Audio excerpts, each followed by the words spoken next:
روز تا روز آب افلاسته رو کمتر شده است. بین مردم آواز است که شبکه تأمین آب نوشاکی را از نو برقرار میکنند.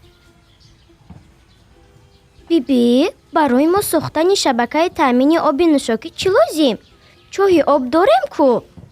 عزیزکم، اگر با آب نوشاکی تأمین شویم دیگر برای آب به چاه نمی رویم. وقتمون بیهوده نمی گذرد. تو باشی درس میخونی، رسم میکشی، من باشم گل دوزی میکنم، به دیگر کارها مشغول میشوم. از همه مهمش دخترم، انسان خود را از بیماری های سرایتی که در آب پیدا میشوند به مانند دامنه، درون رو، وبا و مانند آن ایمی نگاه می‌دارد.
دانسته باشد که پیوست‌شوی به شبکه با اعتماد تأمین آب نوشاکی عامل سالمی و آبادی عائله شما می باشد.